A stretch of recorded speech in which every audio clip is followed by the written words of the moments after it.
नमस्कार बंधु माने स्वागत करुछि आपण मानकु आम चैनल कथामृत को। जगतर नाथ जगन्नाथ तांकर कृपा पाइबाकू किए बा न चाहे।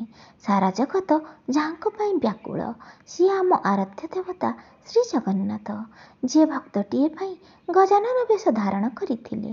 भक्तर भावरे सी बंधा निर्मल भक्ति भावरे सर्वदा सी आच्छन्न।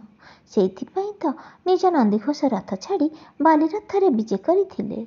सारा जगतरे ख्यात भक्ति भावरे बंधा श्री जगन्नाथ तांको पाखरे कौनसी भेदभाव नाही। जी जो भावरे तांको भक्ति करे से सही भावरे तांको दर्शन दियंती। आज आमे सही लीलामय जगन्नाथंकर आउ गोटे लीला शुणिबा पूर्व आपण मानकु अनुरोध वीडियोटी को शेष पर्यंत निश्चय शुणु।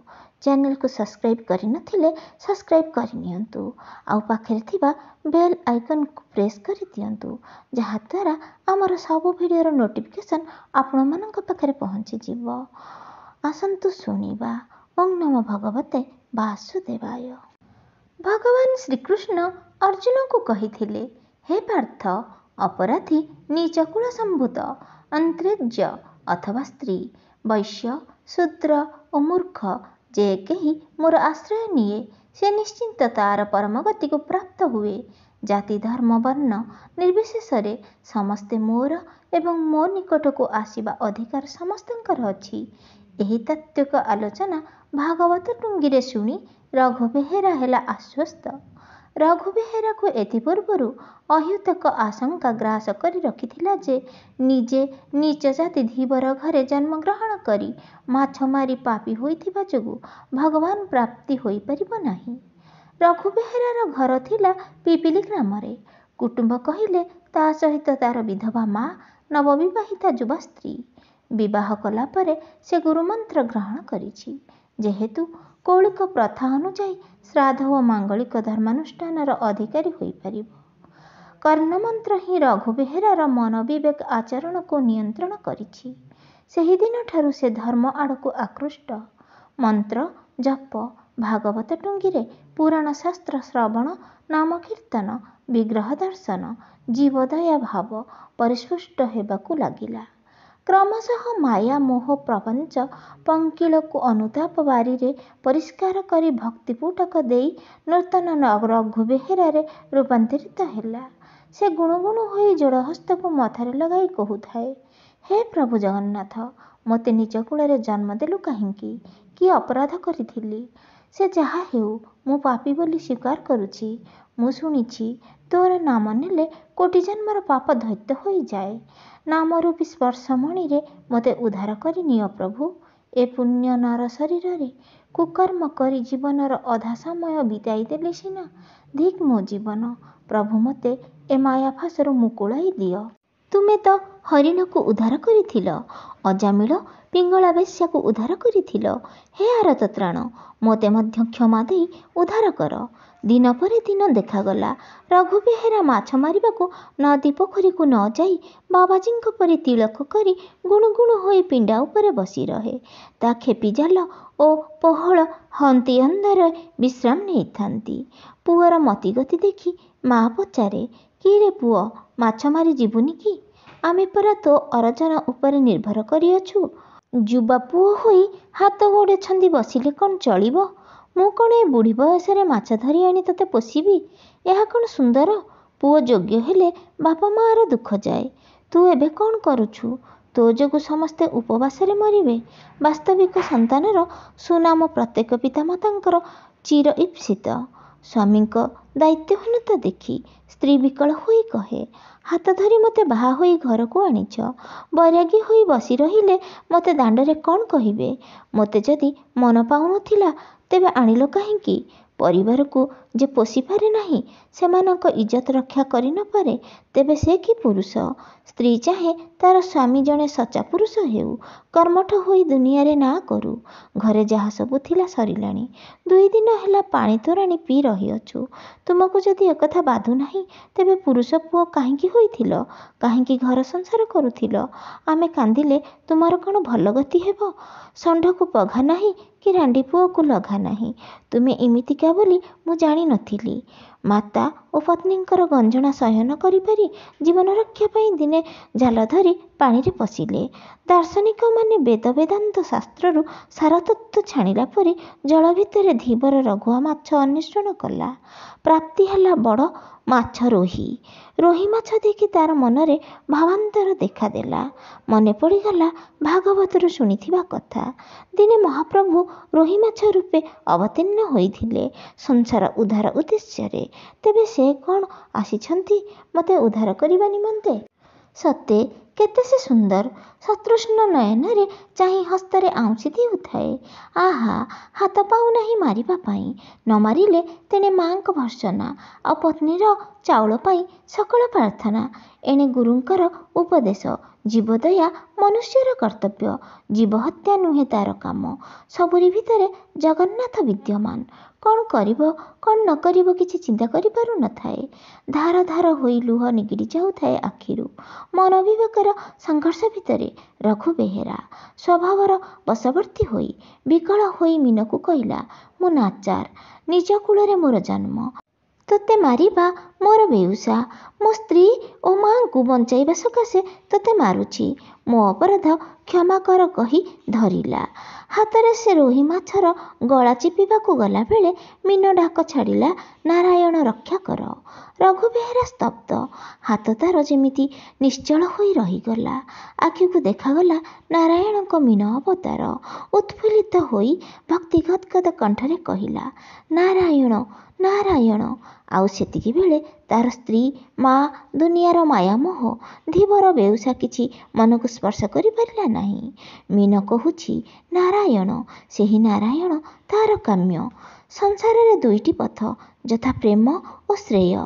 ଶ୍ରେୟ ପଥର ପଥିକ ସ୍ତ୍ରୀ, ପୁତ୍ର, ମାୟା, ମମତା।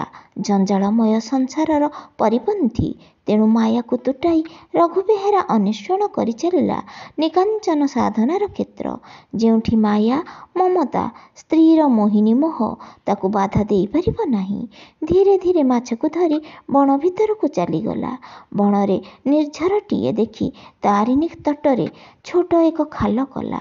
ତାରି ଭିତରେ ମୀନରୂପୀ ନାରାୟଣକୁ ଛାଡ଼ିଦେଇ କହିଲା, ହେ ପ୍ରଭୁ ନାରାୟଣ, ତୁମେ ମୋତେ ଦେଖା ନ ଦେଲା ପର୍ଯ୍ୟନ୍ତ ଏଇଠି ବସି ରହିବି। ତୁମେ ମୋତେ ଦେଖା ଦିଅ, ନତୁବା ମୁଁ ମରିବି। ପ୍ରଭୁଙ୍କ ପାଦପଦ୍ମରେ ଲୟ ରଖି ଏକାଗ୍ର ଚିତ୍ତରେ ସେ ନାରାୟଣ ନାମ ନେଲା। ଦିନ ପରେ ଦିନ ବିତିଗଲା। କ୍ଷୁଧା, ତୃଷ୍ଣା, ରୌଦ୍ର, ଶୀତକୁ ଭ୍ରୂକ୍ଷେପ ନ କରି ବସିର ସ୍ଥାନରୁ ଉଠିଲା ନାହିଁ। ବାଞ୍ଛା କଳ୍ପତରୁ ଭଗବାନ। ଭକ୍ତର ଦୁଃଖ ତାଙ୍କ ପକ୍ଷେ ଅସହ୍ୟ। ଭାବ ବିନୋଦିଆ ଠାକୁର, ଭାବକୁ ନିକଟ ସେ।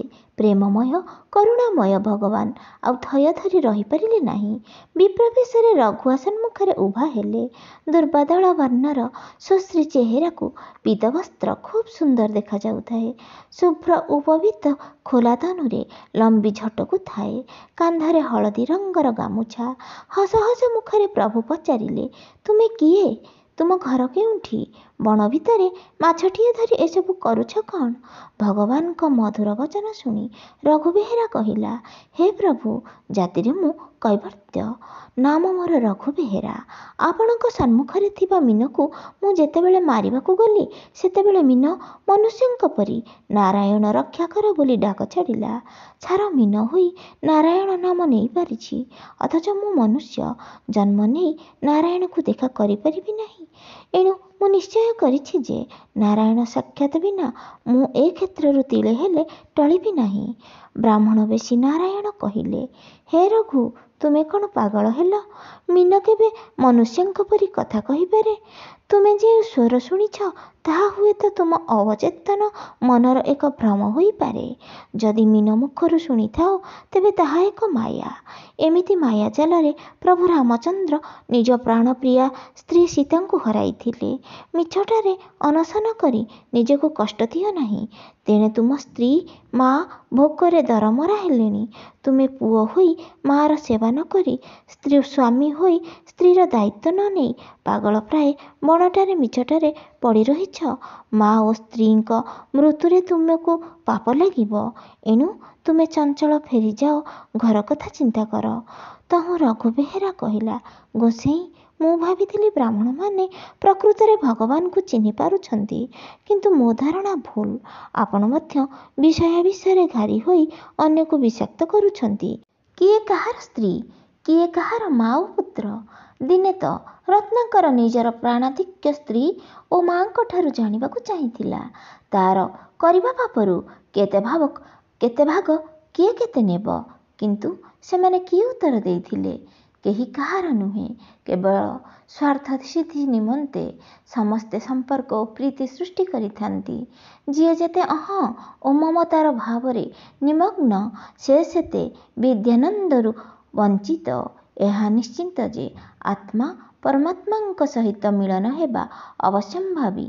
ଯେହେତୁ ସମସ୍ତେ ପରମାତ୍ମା ଭଗବାନଙ୍କ ଅଂଶବିଶେଷ। କିନ୍ତୁ ଆପଣ ତ ନାସ୍ତିକ କଥା କହୁଛନ୍ତି। ହେଉ ଗୋସାଇଁ, ଆପଣ ଯାଆନ୍ତୁ। ମୋର ଭଜନରେ ଅଯଥା ବିଳମ୍ବ ଘଟୁଛି। ଆପଣଙ୍କ ଉପଦେଶ ମୋତେ ଦରକାର ନାହିଁ। ଗୋସାଇଁ, ଆପଣଙ୍କ ଗୋଡ଼ ଧରୁଛି, ଆପଣ ଏଠୁ ଯାଆନ୍ତୁ। ମୋର ନାରାୟଣ ଭଲ ତ ମୁଁ ଭଲ। ମାୟାଧର ଭଗବାନ ଜାଣିପାରିଲେ ଭକ୍ତର ମନ କଥା। ଭକ୍ତର ଦାଢ଼ତ୍ୱ ଭକ୍ତିରେ ମୁଗ୍ଧ ହୋଇ ଅମିୟ ହାସ୍ୟ ଫୁଟାଇ କହିଲେ, ରଘୁ, ଦେଖ ମୁଁ କିଏ। ତୁମ ମନ ପରୀକ୍ଷା କରୁଥିଲି। ବାସ୍ତବରେ ତୁମେ ମୋର ପରମ ଭକ୍ତ। ତୁମର ନିଷ୍ଠାରେ ମୁଁ ତୃପ୍ତ। ତୁମେ ଯାହା ଚାହିଁବ ମୁଁ ତାହା ଦେବି। ଏଣୁ ମାଗ, ଚିନ୍ତା କରି ମାଗ। ଅମୃତମୟ ବାଣୀ ଶୁଣି ରଘୁର କର୍ଣ୍ଣ ମନ ପୁଲକିତ ହୋଇ ସାରା ଶରୀରରେ ଶିହରଣ ଖେଳିଗଲା। ଦେଖିଲା ଦିବ୍ୟ ଆଭା ସାରା ଅରଣ୍ୟରେ ଉଦ୍ଭାସିତ। କନ୍ଦର୍ପ ବୀଣା ଦଳିତ ଅଞ୍ଜନ ରୂପକାନ୍ତି। କମନୀୟ ଜ୍ୟୋତିର୍ମୟ ଶ୍ରୀମୁଖରେ ଅମଳ କମଳ ଦଳଲୋଚନ। ରଙ୍ଗାଧରରେ ସ୍ନିଗ୍ଧ ଝରା ଅମିୟ ହାସ୍ୟ। ଗଳାରେ ବୈଜୟନ୍ତୀ ମାଳା, କରପଲ୍ଲବରେ ଶଙ୍ଖଚକ୍ର ଗଦାପଦ୍ମ। ଦେଖୁଥିଲେ ଦେଖିବାକୁ ମନ ହୁଏ। ରଘୁ ପଲକ ବନ୍ଦ କରି ପ୍ରଭୁଙ୍କ ପାଦ ପଦ୍ମରେ ସାଷ୍ଟାଙ୍ଗ ପ୍ରଣିପାତ କରି ପ୍ରାର୍ଥନା କଲା, ହେ ସ୍ୱାମୀ, ତୁମ ଦର୍ଶନରେ ମୁଁ ତୃପ୍ତ। ମୋର ଏତିକି ପ୍ରାର୍ଥନା ଯେ ମୁଁ ଇଚ୍ଛା କଲା ମାତ୍ରେ ତୁମେ ଦର୍ଶନ ଦେବ। ମୋର ଆଉ କିଛି ମାଗୁଣି ନାହିଁ। ତଥାସ୍ତୁ କହି ଅନ୍ତର୍ଯ୍ୟାମୀ ଭକ୍ତବନ୍ଧୁ ଭଗବାନ ଅନ୍ତର୍ଦ୍ଧାନ ହେଲେ। ବିନା ତପସ୍ୟା, ବିନା ସାଧନା, ବିନା ତପଜପ ଦୃଢ଼ ସାଧନାରେ ଭଗବାନଙ୍କୁ ପ୍ରାପ୍ତ ହୋଇପାରିଲେ। ରଘୁ ବେହେରା ଭକ୍ତିର କି ମହାତ୍ମ୍ୟ। ପରମାନନ୍ଦରେ ଧୀରେ ଧୀରେ ଗୃହାଭିମୁଖୀ ହେଲା। ମୁଖରେ ମୃଦୁ ମୃଦୁ ପ୍ରସାରୁଛି ହରିନାମ। ଅର୍ଦ୍ଧନିମୀଳିତ ନୟନରୁ ଝରିଯାଉଛି ଆନନ୍ଦାଶ୍ରୁ। ଜଣାଉଛି ଆନନ୍ଦ ପରଶମଣିରେ ସ୍ପର୍ଶରେ ରଘୁ ବେହେରା ପାଲଟି ଯାଇଛି ଆନନ୍ଦ ସ୍ୱରୂପ। ଗ୍ରାମରେ ରଘୁ ବେହେରାର ଉପସ୍ଥିତି ସ୍ତ୍ରୀ ଓ ମାଙ୍କ ସାନ୍ତ୍ୱନାର କାରଣ ବେଳେ ଖଳଜନ ଓ ଅପରିପକ୍ୱ ବାଳକ ପକ୍ଷେ କୌତୂହଳ। ତୁଳସୀମାଳ, ଗେରୁଆ ବସ୍ତ୍ର ପରିଧାନ କରି ଚିତା ତିଳକ ଘେନି ରାମାୟଣ ନାମ ଭଜନ ତାର ହେଲା ଧ୍ୟାନ। ଲୋକେ ଶ୍ରଦ୍ଧାରେ ସବୁକିଛି ଦେଲେ। ତାହା ତିନି ପ୍ରାଣୀ କୁଟୁମ୍ବ ବଞ୍ଚିବା ପାଇଁ ଯଥେଷ୍ଟ ଥିଲା। ଭକ୍ତର ମହିମା ପ୍ରଚାର କରିବା ସକାଶେ ଭଗବାନଙ୍କର ଭାରି ଝୁଙ୍କ। ସେଥିରେ ସେ ପାଆନ୍ତି ଆନନ୍ଦ। ଥରେ ରଘୁ ବେହେରା ହରିନାମ ବୋଲି ଦାଣ୍ଡରେ ଝୁଲି ଝୁଲି ଯାଉଥାଏ। କେତେକ ଚଗଲା ପିଲା ଚଗଲାମି କରୁଥାନ୍ତି। ତେବେ ବି ରଘୁ ବେହେରା ନିର୍ବିକାର। ଶୁଖିଲା କାଠରେ ନିଆଁ ଧରିବା ପ୍ରାୟ ନିର୍ବିକାର ରଘୁ ବେହେରା ଉପରେ ପିଲାଙ୍କ ଚଗଲାମି ବଢ଼ି ଚାଲିଲା। ବାଳକ ଜଣେ ଲୁହାକଣ୍ଟା ହାତୀକୁ ଅଙ୍କୁଶ ମାରିବା ପ୍ରାୟ ପଛପଟୁ ପ୍ରହାର କଲା। ରଘୁ ଶରୀରରୁ ଝର ଝର ରକ୍ତ ଝରି ପଡ଼ିଲା। ଯନ୍ତ୍ରଣାରୁ ତଣ୍ଡରୁ ଖସିଗଲା, ମରିଗଲା। ପାଟିରୁ କଥା ସରିଛି କି ନାହିଁ, ଚଗଲା ବାଳକର ପ୍ରାଣହୀନ ପିଣ୍ଡ ତଳେ କଚାଡ଼ି ହୋଇ ଧରାଶାୟୀ ହୋଇଗଲା। ଛିନ୍ଛତ୍ର ହୋଇଗଲେ ପିଲାମାନେ, ରୁଣ୍ଡ ହୋଇଗଲେ ଲୋକେ, ଆଶ୍ଚର୍ଯ୍ୟ ହୋଇଗଲେ ସମସ୍ତେ। ବାଳକର ପିତାମାତା ବିକଳରେ ରଘୁ ବେହେରା ପାଦତଳେ ପଡ଼ି ଅନୁନୟ ହୋଇ ମାଗୁଣି କଲେ ପୁତ୍ରର ଜୀବନ। ପିତାମାତାଙ୍କ ଦୁଃଖରେ ଦୁଃଖିତ ହୋଇ ରଘୁ ବେହେରା କହିଲା, ଏସବୁ କାଳିଆର ନାଟ। ହେ ପ୍ରଭୁ, ଏ ଅବୋଧ ବାଳକର ଜୀବନ ହରଣ କଲ କାହିଁକି? ମୋତେ ମାରି ସେ କେତେ ଆନନ୍ଦ ପାଉନଥିଲା। ମୁଁ ତ କିଛି ଭାବୁନଥିଲି। ତାର ଆଘାତ ମୋର ଉପକାରର କାରଣ ହୋଇଥିଲା। ଏଣୁ ମୁଁ ଖୁସିରେ କାନ୍ଦିଥିଲି ସେହି ଅଙ୍ଗର ବାସନା ମରିଗଲା ଭାବି। କିନ୍ତୁ ତୁମେ ସେହି ବାଳକକୁ ମାରିଦେଲ। ତାର କ'ଣ ଦୋଷ? ପିଲା ଲୋକ, କ'ଣ ଅବା ସେ ଜାଣେ? ତାର ଅପରାଧ କ୍ଷମା କର ପ୍ରଭୁ। ସମସ୍ତଙ୍କୁ ଲକ୍ଷ୍ୟ କରି କହିଲେ, ହେ ଭକ୍ତଜନମାନେ, ଏହି ବାଳକକୁ ବଞ୍ଚାଇବା ପାଇଁ ଭଗବାନ ମୃତ୍ୟୁଞ୍ଜୟୀ ଜଗନ୍ନାଥଙ୍କ କରୁଣା ଆବଶ୍ୟକ। ଅତଏବ ସମସ୍ତେ ଏକାଗ୍ର ଚିତ୍ତରେ ଏକା ସ୍ୱରରେ ଭଗବାନ ଜଗନ୍ନାଥଙ୍କୁ ଡାକ, ସେ ନିଶ୍ଚୟ ଜୀବନ ଫେରାଇ ପାଇବ। ସମସ୍ତେ ରଘୁ ବେହେରା ସହିତ ସ୍ୱର ମିଳେଇ ହରିନାମ ଭଜନ କଲେ। ସତକୁ ସତ ନିଦରୁ ଉଠିଲା ପରି ମୃତ ବାଳକ ଉଠି ପାଦଧୂଳି ମଥାରେ ଗ୍ରହଣ କରି ନିଜକୁ ଭାଗ୍ୟବାନ ମନେ କଲା। ରଘୁର ଖ୍ୟାତି ଚାରିଆଡ଼େ ବ୍ୟାପିଗଲା। ଅନେକ ଆଡ଼ୁ ଅନେକ ଲୋକ ଭକ୍ତ ରଘୁନାଥ ବେହେରାଙ୍କ ଆଶୀର୍ବାଦ ଲାଭ କରିବାକୁ ପିପିଲି ଗ୍ରାମକୁ ଆସୁଥାନ୍ତି। ଭକ୍ତ ରଘୁ ଯାହାଙ୍କୁ ଯାହା କହିଦେଉଥାନ୍ତି ତାହା ଘଟି ଯାଉଥାଏ। ଏକଦା ସ୍ତ୍ରୀ ତା'ର ବହୁତ ପ୍ରକାରେ ଖାଦ୍ୟ ସାମଗ୍ରୀ ରନ୍ଧନ କରି ଭକ୍ତ ରଘୁନାଥଙ୍କୁ ଭୋଜନ ନିମନ୍ତେ ଆହ୍ୱାନ କଲେ। ବିଭିନ୍ନ ପ୍ରକାର ସୁମିଷ୍ଟ ପିଠା ଓ ତରକାରୀ ଦେଖି ରଘୁ ବେହେରାର ମନେ ପଡ଼ିଗଲା 60 ପଉଟି ଭୋଗଖିଆ ଜଗନ୍ନାଥଙ୍କୁ। ସ୍ମରଣ କଲା ମାତ୍ରେ ତତ୍କ୍ଷଣାତ୍ ଜଗନ୍ନାଥ ଉଭା ହୋଇଗଲେ। ଉଲ୍ଲସିତ ହୋଇ ଗୋଟିଏ ଗୋଟିଏ ଖୁଆଇ ଦେଉଥାଏ ଜଗନ୍ନାଥଙ୍କୁ। ସତେ ଯେପରି ଯଶୋଦା ବାଳକୃଷ୍ଣଙ୍କୁ ଉଦର ଚାହିଁ ସ୍ୱହସ୍ତରେ ଭୋଜନ କରାଇ ଦେଉଛନ୍ତି। ଏଣେ ଶ୍ରୀମନ୍ଦିରର ପ୍ରଭୁଙ୍କ ବଡ଼ସିଂହାର ଗଡ଼ି ଗଡ଼ି ଯାଉଥାଏ। ପୂଜକ ଯେତେ ଚେଷ୍ଟା କଲେ ମଧ୍ୟ ଚଳୁରେ ଜଗନ୍ନାଥ ଦର୍ଶନ ଦେଉନଥାନ୍ତି।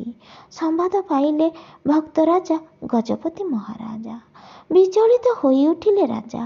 ପ୍ରଭୁଙ୍କ ଭଲମନ୍ଦ ବୁଝିବା ଗଜପତି ରାଜାଙ୍କ କର୍ତ୍ତବ୍ୟ। ଜଗନ୍ନାଥଙ୍କ ଅଭିମାନ ଆଜି କି ହେତୁ? କ'ଣ ଘଟିଲା ଅଘଟଣ?